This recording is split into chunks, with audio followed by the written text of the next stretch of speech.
comunales, digamos, de las vías de acceso hacia las comunidades, que es un problema serio en este país. Se llaman muchas comunidades que tienen que sacar todavía al lomo de persona la carga, etcétera.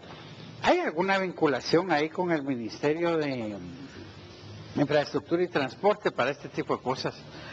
Sí, esta nueva visión, nosotros la hemos estado discutiendo profundamente, es una visión que parte de una premisa fundamental, que para cumplir esa visión nosotros tenemos que buscar complementariedad con otras políticas de Estado y con otras instituciones de Estado.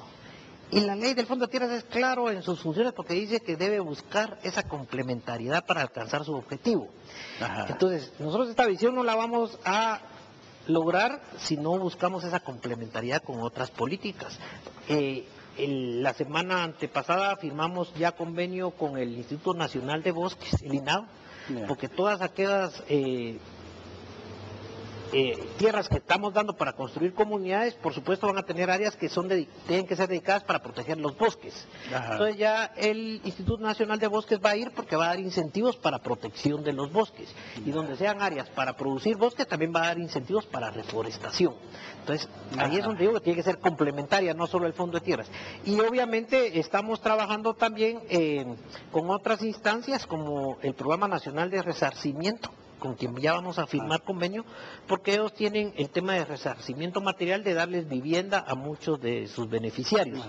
Entonces, para que también se les apoye con vivienda, y obviamente ahí tiene que entrar el Ministerio de Comunicaciones con el tema de acceso, con el tema de y otros temas de servicios básicos. Las vías. Hablando un poco, como te decía, del pasado, no se puede uno desvincular el pasado. Lo que sucedía es que se compraba fincas. Se daban créditos para comprar fincas. Y literalmente, si una finca tenía 100 manzanas, se dividía en 100 partes iguales y 100 familias se les daba una parte igual. Pero no se consideraba todo este tema de servicios básicos, todo el tema de vivienda, todo el tema de acceso. Entonces esta nueva visión va orientada, digamos, a una visión más recreación, iglesias, todo iglesias, hay áreas donde ya tienen hasta sus cementerios, ¿verdad? Y todo esto, por supuesto, no va a cargarse en la deuda que ellos tienen que pagar, porque ese es un rol subsidiario del Estado. Vamos a conversar de eso en algún momento. Estamos en su segmento Perspectivas del Desarrollo, conversando con el doctor Eddie Díaz, una entrevista realmente importante en la coyuntura de este país en este momento. Hemos conversado sobre la institucionalidad del fondo, sobre ideas de futuro. Vamos a trabajar todavía un poco más esto de ideas de futuro. Ayer nos comentaba Eddie, fue aprobado un plan de corto, mediano y largo plazo del fondo, sobre el cual nos interesaría conversar. Acá en este programa estuvo el ciudadano presidente de la República, quien nos conversó sobre su inquietud de reformar el fondo, digamos, no exactamente hay una estructura lineal entre la presidencia y el fondo, porque institucionalmente hay cuestiones de reglamentación. Sin embargo, una inspiración presidencial, para llamarlo así, es importante. Pues para conversar de esto, de qué significa la reforma al Fondo de Tierras y cómo se empalma con lo que Eddie ya nos comentaba de este plan de mediano y corto plazo, volvemos en un momento.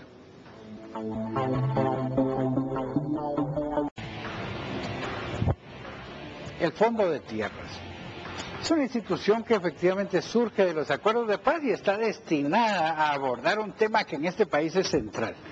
Nadie puede discutir que el tema del acceso a la tierra en el país es el tema no solo vinculado a mucha problemática en el país, sino también vinculado a mucho futuro de la población campesina.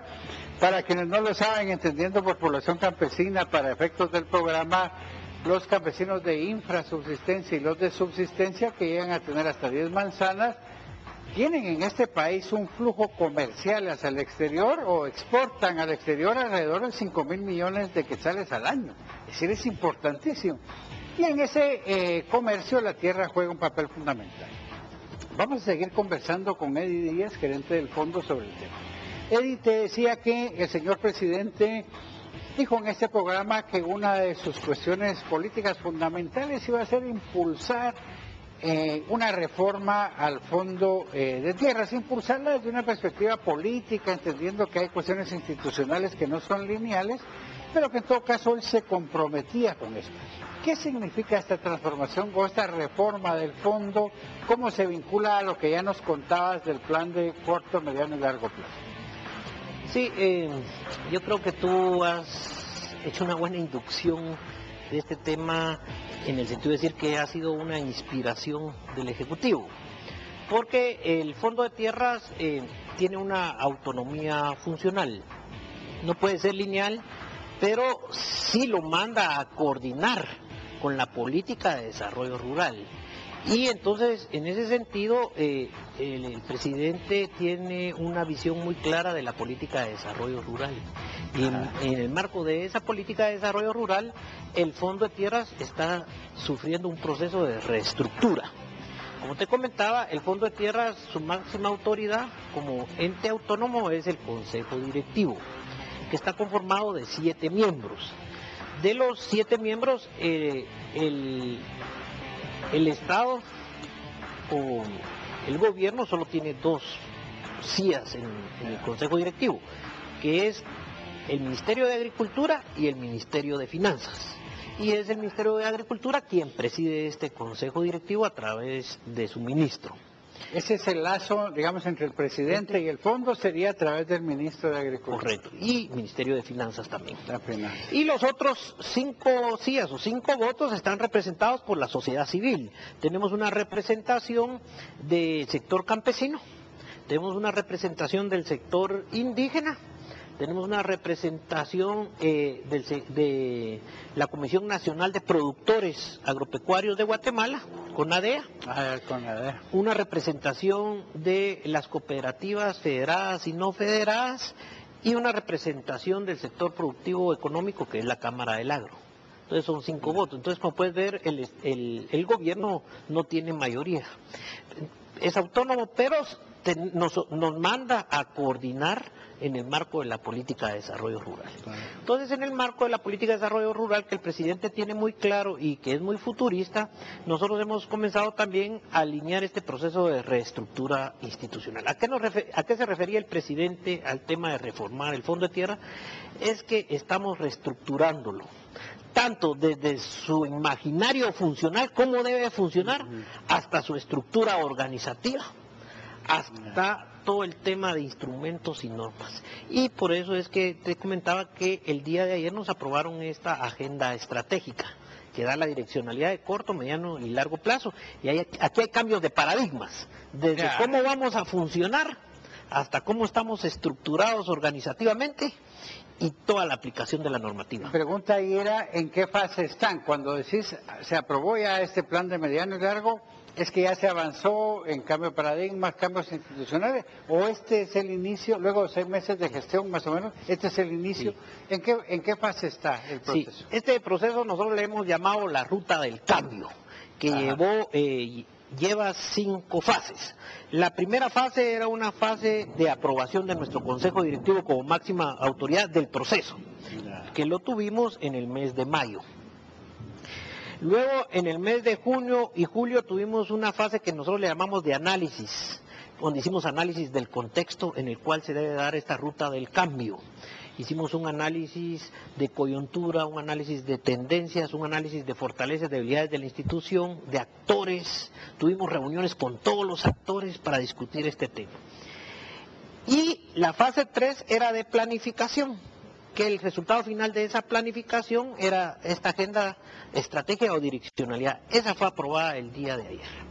Y el día de hoy ya comenzamos con una 4ª fase que la hemos unida con la 5ª, que es de generar los instrumentos y de implementar de una vez.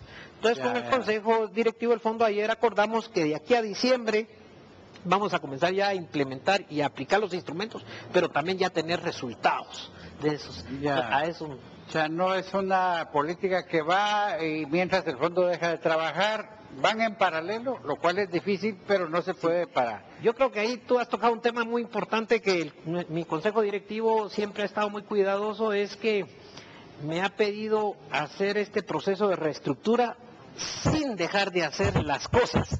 La diaria. Un reto, pero yo digo que más que reto ha sido un arte esto.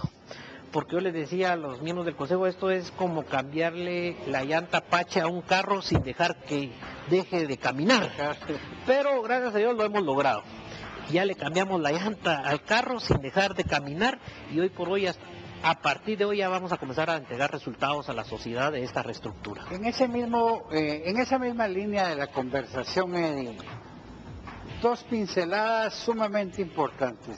El arrendamiento y el acceso a tierra. En la cuestión de acceso ya nos dijiste, hay nuevos instrumentos, etcétera. Sin embargo, ha habido preocupación social, fundamentalmente en las organizaciones campesinas y cooperativas, porque el fondo había dejado de dotar tierra o de facilitar el acceso y se había concentrado solo en el arrendamiento. ¿Qué hay en esos dos ámbitos? Hay una política de acceso, entonces, ¿cómo se va a expresar? Y lo del arrendamiento, ¿cómo está funcionando? En lo del arrendamiento, y con eso cierro la pregunta, hemos recibido mucha inquietud de la gente, ¿cómo llegan al arrendamiento? ¿Cómo lo obtienen? Si nos puedes comentar esas dos cosas. Sí. En esta agenda estratégica está compuesta de 4 ejes estratégicos y varios ejes transversales. El primer eje estratégico se llama Acceso a la Tierra para el Desarrollo Integral y Sostenible.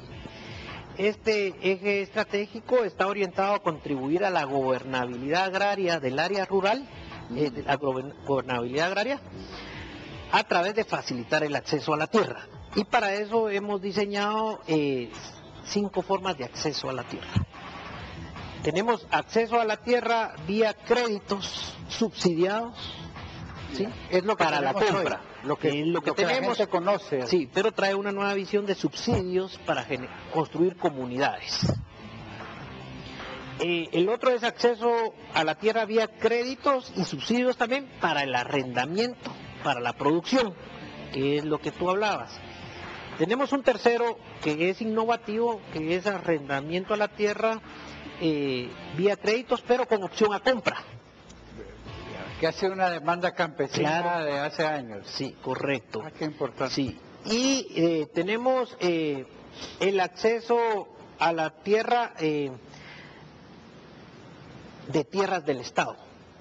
No. O sea, todavía hay tierras del Estado. Todavía hay muchas tierras del Estado. Son aquellas tierras que no fueran sujetos a las políticas de transformación agraria, ajá, que tienen un proceso que se comenzó con el INTA. Ajá, nosotros le llamamos casos nuevos. Entonces ahí tenemos una política de titulación masiva, o sea, adjudicar esa tierra de tierras del Estado.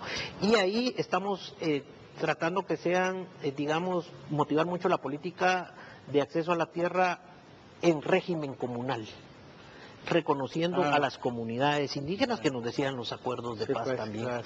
Entonces, regresando entonces al tema de acceso a la tierra vía arrendamiento. Sí, ¿cómo funciona, cómo opera?